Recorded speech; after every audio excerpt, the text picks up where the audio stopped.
दुर्ग मच्छेदिनी दुर्ग साधिनी दुर्ग नाशिनी।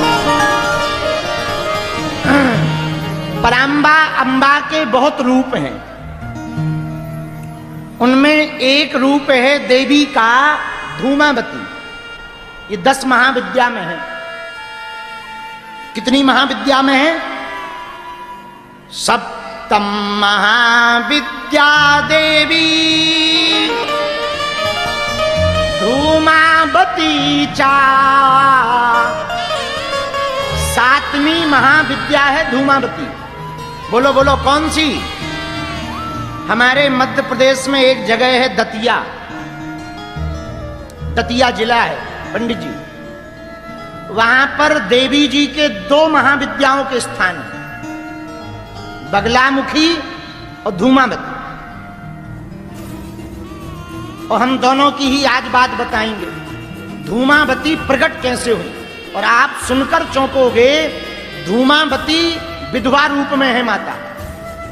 अब बताओ, क्या महाशक्ति भी विधवा बनी? हाँ, पूछो कैसे? अरे जोर से पूछो, सुनो।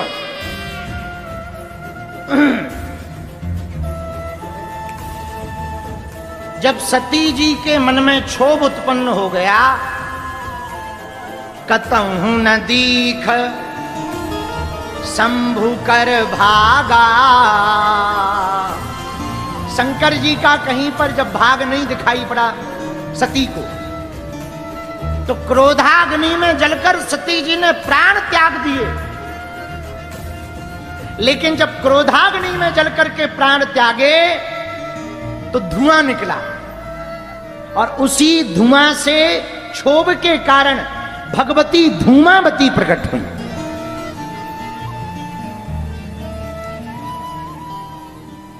धूमावती प्रकट तो हो गई। सती जी का दूसरा जन्म पार्वती के रूप में हुआ। और एक बार भोले बाबा बैठे थे ध्यान में, और पार्वती जी भूख से व्याकुल थी। धूमावती मां के प्रभाव के कारण पार्वती जी को बहुत भूख लगी। यहां वहां देखा, कुछ भी भोजन की व्यवस्था नहीं दिखाई पड़ी, तो पार्वती जी शंकर जी को ही खा गई। हाँ, शंकर जी को खा गई। जब शंकर जी को खा गई, महाशक्ति है, साधारण थोड़ी है, महाशक्ति है, तो शंकर जी भीतर घुसकर बोले, देवी ये क्या है? पार्वती जी बोली, कुछ नहीं है, सीताराम हो गए। भूख लगी थी, खा लिया, कोई व्यवस्था है नहीं। क्यों? धन धन भोलेनाथ तुम्हारी कौड़ी नहीं खजाने में, और 3 लोक बस्ती में बसाए, आप बसे वीराने में। आपके पास तो कुछ है नहीं खाने की जुगाड़। तो शंकर जी बोले, हमको ही खा गई। अब महाराज, अब तो खप गए, अब तो कोई, अब हम क्या कह दें? भूख ऐसी लगी थी कि हमें ध्यान ही नहीं रहा, खा लिया। जब शंकर जी को ही खा लिया, तो भगवान शंकर बाहर निकल करके बोले, भगवती ने बाहर निगल भी दिया, उगल भी दिया, निगलने के बाद उगल दिया, बाहर किया, क्षुधा शांत हुई। जब भूख मिटी, आवेश शांत हुआ, शंकर जी बाहर निकले, तो श्राप दे दिया धूमावती रूप को, जाओ आज के बाद तुम विधवा रूप में ही पूरी पृथ्वी पर पूजी जाओगी। और उस दिन के बाद भगवती धूमावती विधवा रूप में पूरी पृथ्वी पर पूजी जाती हैं। बोलो धूमावती माई की। धुआं से प्रकट होने के कारण नाम धूमावती पड़ा। इनका वाहन है कौवा। क्या वाहन है? बोलो बोलो, कौवा। अच्छा, इनको भूख बहुत लगती है, बहुत भूख लगती है। धूमावती की साधना करने वाले साधक को बहुत सावधान रहना चाहिए।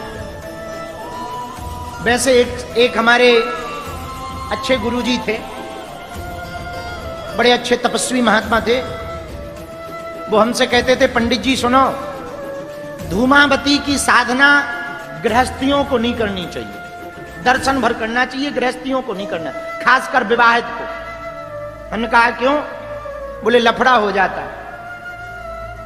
हमने कहा क्या लफड़ा हो जाता है? राम नाम सत्य हो जाता है, क्योंकि वो तो विधवा रूप में है ना, बहुत तेज देवी है 10 महाविद्या में। लेकिन कोई शत्रुओं से परेशान हो, दुश्मनों से ग्रसित हो, शत्रु भयंकर पीड़ा कर रहे हो, यदि कोई शनिवार के दिन धूमावती माता का दर्शन करके उनके बीज मंत्र का जप करके हवन कर दे, ओम धूम धूमावती नमः, इस मंत्र का जाप करके यदि हवन कर दे तो भगवती धूमावती को भूख लगती है। शर्त यह है कि भोजन ना दे। यदि तुम सत्य राह पर होगे और शत्रु तुम्हें बेफिजूली का परेशान कर रहा होगा, तो ऐसा चमत्कार है धूमावती माता का, 3 से 5 शनिवार के अंदर ही मामला फिट हो जाएगा तुम्हारे दुश्मन का। हाँ, ऐसी देवी है प्रत्यक्ष धूमावती। वहीं दतिया में दूसरी, वहीं पर मंदिर के ठीक दूसरी तरफ में है बगलामुखी। कौन है? बोलो बोलो, जोर से बोलो। इनको पीतांबरा माता भी कहते, त्रिपुर सुंदरी भी कहते हैं, राजराजेश्वरी पीतांबरा माता भी कहते हैं। इनका नाम है बगुलामुखी। इनका नाम बगलामुखी क्यों पड़ा?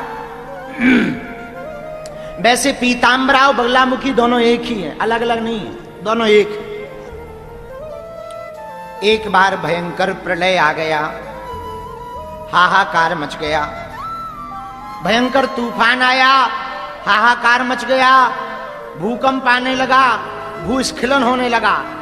भगवान विष्णु बहुत परेशान हो गए, पर भूकंप और प्रलय रुकने का नाम ही ना ले, पूरी पृथ्वी पर त्राहिमाम मच गया।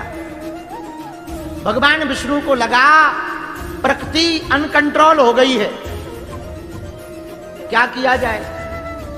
तत्क्षण भगवान विष्णु हरिद्रा सरोवर के पास पहुंच गए, जिसका जल पीत जैसा था।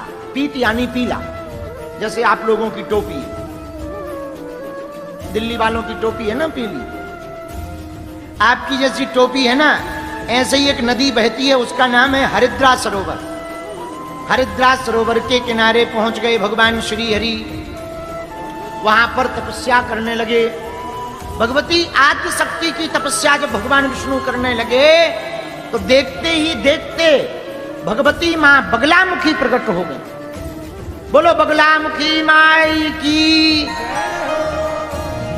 बगलामुखी माता प्रकट भई, जो शिवा रूप में ही है, शिवा का ही अवतार नहीं। क्या बात है, आपने हमको क्यों बुलाया? भगवान विष्णु बोले, हे देवी जी, पूरी पृथ्वी पर हाहाकार मचा है, भयंकर तूफान भूकंप आ गया, अब तो आप ही रक्षा करो, शांति हो जाए। तो देवी बगलामुखी ने कहा, कारण बताओ, किस कारण से हाहाकार मचा है? तो भगवान विष्णु बोले, मां, हे परांबा, एक वक्रदंत नाम का राक्षस है, उसका नाम है वक्रदंत। क्या नाम है? वक्रदंत। वक्रदंत नाम का राक्षस है, उसने ब्रह्मा जी की तपस्या करके ऐसा वरदान पा लिया कि वो जो बोलता वही सत्य हो जाए। उसको कहते हैं वाक्य सिद्धि। क्या कहते हैं? बोलो बोलो। हम लोग कहते हैं ना, कई लोगों को कहने तो वचन सिद्धि है। जैसे हमारे पास कई लोग आते, गुरु जी आप ऐसा कह दो। हम कहे क्यों कहते? अरे वाह, आपके पास तो सिद्धि है, आप कह दोगे वो हो जाएगा। ऐसे ही एक दैत्य था वक्रदंत, वो जो कहता था वो हो जाता था। वो कह दे कि आज पानी बरसे तो पानी बरस। अब वो लोगों को परेशान करने के लिए कह देता था, आज 10 स्केल का भूकंप पड़ जाए। लो, भूकंप 10 स्केल का पड़ जाता था। आज फलाना फलाना पहाड़ भिसक जाए, गिर जाए पूरा, सो गिर जाता था। वो किसी को कह देता, जाओ तुम बूढ़े हो जाओ, सो बूढ़ा हो जाता। अब पूरी पृथ्वी पर हाहाकार मच गया। उसको वरदान था कि कोई देवता मार नहीं सकता, ना देवी मार सकती। भगवान विष्णु परेशान हो गए, बोले मरना है नहीं है, लड़ने से कोई फायदा नहीं। और ज्यों युद्ध करो वो त्यों परेशान करे, कोई 4-5 चांटा मार दे। कुछ ऐसे कुछ मूर्ख बच्चे होते हैं। अब आप पता नहीं आप लोगों ऐसे लोगों से भिड़े हो या नहीं, हम तो फंसे हैं। हमारे आश्रम में एक बड़ा मूर्ख चेला था, एकदम मूर्ख। भगवान, हम उसको मूर्ख नहीं कह रहे, हम ही मूर्ख रहे होंगे उसकी नजर में। वो हमको भी पागल समझता, उल्लू। इतना उल्टा आदमी, इतना उल्टा चेला हमने आज तक नहीं देखा। हमारे यहां सेवा करता था, इतना उल्टा, इतना उल्टा। पहले पूजा कर ले फिर नहाए। अब बताओ, हमें लगा हमारे लक्षण आ रहे इसके अंदर। देखो ऊंचे गिरने में, बैठने में यही दिक्कत होती है। इतना उल्टा चेला था, हमारी रसोई बनावे भैया, बिल्कुल आंखों देखी बात करे, रोटी बनावे हमें, पहले खुद धांस के खा ले, फिर हमें दे। और हम पूछे ये क्या है, बोले चेक कर रहे थे टेस्ट ठीक है कि नहीं। हमने कहा उल्लू आदमी, चेक करने में 2-4 टुकड़ा खाना चाहिए तो सीधी 10 रोटी पागो। तो बोले अब चेक कर ही रहे थे। हमने कहा 2-2 बार कौन खाए, एक ही बार में फ्री हो जाए। जय हो भाई साहब। एक हमारे भगत जी हैं जबलपुर के, भक्तानी हैं, बहुत अच्छी हैं। उनके स्वामी जी ने बहुत अच्छा हॉस्पिटल बनाया, अपोलो हॉस्पिटल, बड़ेरिया जी। उनकी धर्मपत्नी हमारे लिए वस्त्र बनाती हैं हमेशा जबलपुर में। उनका नाम सोनिया है। तो वो हमेशा कपड़े बना के भेजती हैं, ये सेवा उन्होंने ले रखी। हमेशा कपड़े बना के, वो झामा मानी हम पहन लेते। लोगों को लगता है कि हमने कोई बहुत बड़ा डिजाइनर रख रखा है। अब वो झामा तो बद्रीनाथ वाले महाराज जी ने दिया था, और वो झामा का सीधा सा लॉजिक है, 2 कपड़ा लो, 2 कंबल, और बीच में से सिलाई डाल दो, मुंह की गर्दन काट दो, बस कहानी खत्म। तो कपड़ा तैयार है, सीधा सा खेल है उसमें। तो जब वो चेला था, अब तो वो भग गया। जब उन्होंने कपड़ा भेजना शुरू किए तो क्या हो गए, हमारे आधे तो नए कपड़ा गायब हो जाए और पुराने तो एक न बचे। हम एक बार पहन ले, वो एक न मिले। बाद में पता लगा कि चेला जी पहन लेते। तो हमने एक दिन पूछा कि ये नए कपड़ा क्यों पहन लिए हमारे। बोला चेक कर रहे थे फिटिंग ठीक है कि नहीं है। अब बताओ, ऐसे चेला जिन्हें मिल जाए। अब उन्हें हम खूब डांटे, खूब डपटे, तो बड़ा सठ है।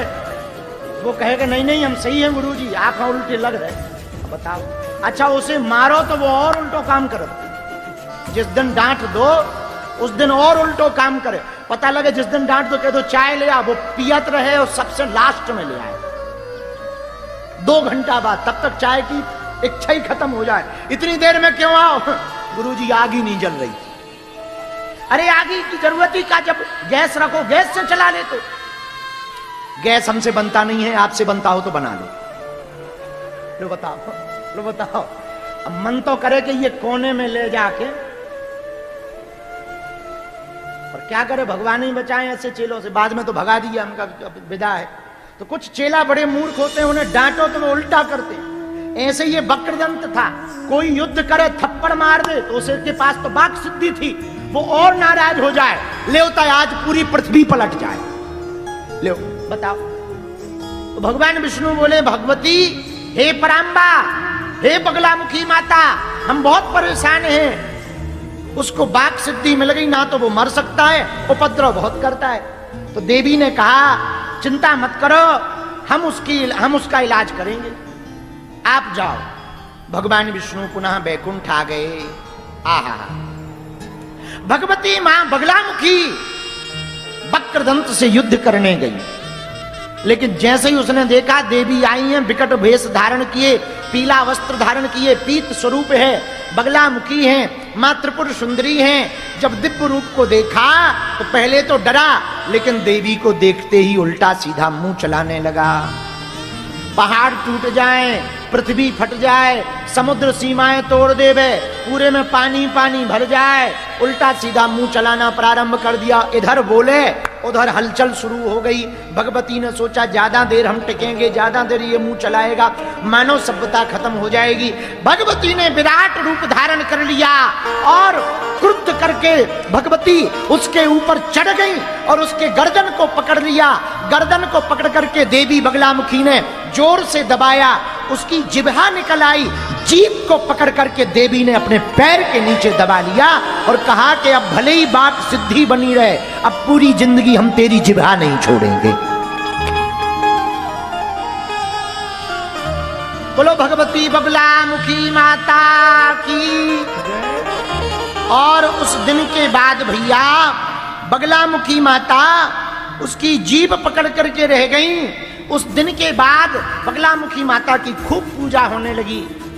एक दतिया में बगलामुखी माता का स्थान है, एक नलखेड़ा में उज्जैन के पास, वहां तांत्रोक्त हवन होता है। हम तो दर्शन करने गए और हमको तो बहुत अच्छे दर्शन भये।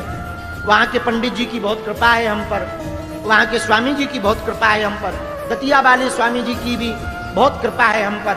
हमको तो खूब बगलामुखी माता के दर्शन होते हैं। हमने तो प्रत्यक्ष अनुभव किया है। कोई ऐसा उपद्रव हुआ तो हम यहीं से प्रार्थना कर देते हैं कि हे भगवती कृपा करना। और शत्रुओं के लिए तो भैया रामबाण है बगलामुखी माता। कोई भी तुम्हारे खिलाफ मुंह चला रहा हो, देवी का काम ही है जीभ पकड़ना।